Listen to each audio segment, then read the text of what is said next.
Operation സിന്ദൂറിന്റെ ഭാഗമായുള്ള ഇന്ത്യയുടെ ആക്രമണങ്ങളിൽ പാകിസ്ഥാന്റെ സുപ്രധാന airborne warning and control system വിമാനത്തിന് കേടുപാടുകൾ സംഭവിച്ചതായി വിരമിച്ച എയർ മാർഷൽ മസൂദ് അക്തർ വ്യക്തമാക്കിയിരുന്നു. പരസ്യമായി ക്യാമറയ്ക്ക് മുൻപിലായിരുന്നു മുൻ എയർ മാർഷൽ ഇക്കാര്യം വെളിപ്പെടുത്തിയത്.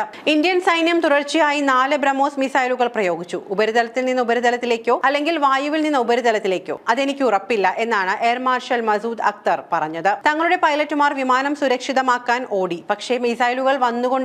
നിർഭാഗ്യവശാൽ 4ാമത്തേത് ബൊളാരി എയർബേസിലെ ഹാങ്കറിൽ ഇടിച്ചു. അവിടെയാണ് ഞങ്ങളുടെ AWACS നിലനിന്നിരുന്നത്. ഇത് കേടായി. ഒരു TV അഭിമുഖത്തിലാണ് അക്തർ ഇത് പറഞ്ഞത്. മെയ് 10-ന് ഓപ്പറേഷൻ സിന്ദൂറിന്റെ 2ാം റൗണ്ടിലായിരുന്നു പാക് എയർബേസുകളെ വിറപ്പിച്ച ഇന്ത്യയുടെ മിസൈൽ ആക്രമണം നടന്നത്. അതിനുപയോഗിച്ചതാകട്ടെ ഏറ്റവും കൃത്യതയോടെ ലക്ഷ്യം തകർക്കാൻ കഴിയുന്ന ലോകത്തെ ഏറ്റവും വേഗതയാർന്ന ക്രൂയിസ് മിസൈലുകളിലൊന്നായ ബ്രഹ്മോസും. എന്നാൽ ആധുനിക പ്രതിരോധ സംവിധാനങ്ങളിൽ പൊതിഞ്ഞിരുന്ന പാക് ബേസുകളെ കൃത്യമായി എങ്ങനെ ആക്രമിക്കാനും ലക്ഷ്യസ്ഥാനങ്ങൾ തകർക്കാനും കഴിഞ്ഞു എന്നതാണ് പലരിലും ഉയർത്തുന്ന ചോദ്യം. അവിടെയാണ് ഇന്ത്യയുടെ കൃത്യതയാർന്ന മിലിറ്ററി പ്ലാനിങ്ങുകളുടെ പ്രാധാന്യം വെളിവാകുന്നത്. യുദ്ധവിമാനത്തെ അനുകരിക്കാൻ രൂപകൽപ്പന ചെയ്ത ഡമ്മി വിമാനങ്ങൾ വിക്ഷേപിച്ചുകൊണ്ടാണ് ഇന്ത്യൻ വ്യോമസേന തങ്ങളുടെ പദ്ധതികൾ ആരംഭിച്ചത്. ഇരുട്ടിൽ പാഞ്ഞെത്തിയ ഡമ്മികൾ ഒറിജിനൽ വിമാനങ്ങളാണ് എന്ന് കരുതിയ പാക് റഡാറുകൾ അവയുടെ സിഗ്നൽ പിടിച്ചെടുക്കുകയും വ്യോമത്താവളങ്ങളിൽ സ്ഥാപിച്ച HQ-9 മിസൈൽ ബാറ്ററികൾ ഉൾപ്പെടെയുള്ള എയർ ഡിഫൻസുകൾ ആക്റ്റീവ് ആക്കുകയും ചെയ്തു. ഇവ ആക്റ്റീവ് ആയതോടെ ഇന്ത്യൻ സൈന്യം നൂറുകണക്കിന് വരുന്ന ഇസ്രായേൽ നിർമ്മിത ഹാരബ് ഡ്രോണുകൾ പിന്നാലെ അയച്ചു. അന്തരീക്ഷത്തിൽ തലങ്ങും വിലങ്ങും പറന്നുവരുന്ന ഡ്രോണുകളിലും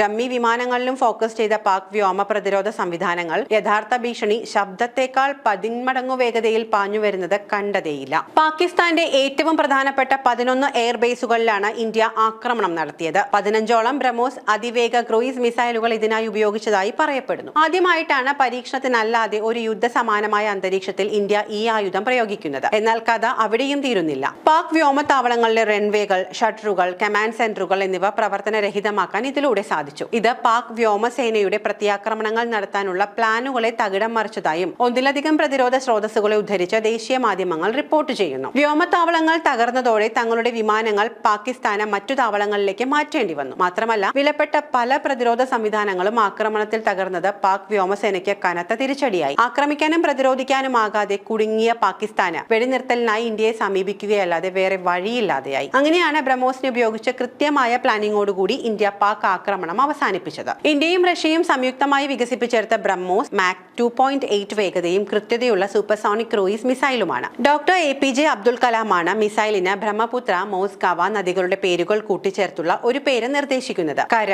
കടൽ, വായു തുടങ്ങി ഏത് മേഖലയിൽ നിന്നും വിക്ഷേപിക്കാൻ കഴിയുമെന്നതാണ് ഇതിന്റെ പ്രത്യേകത.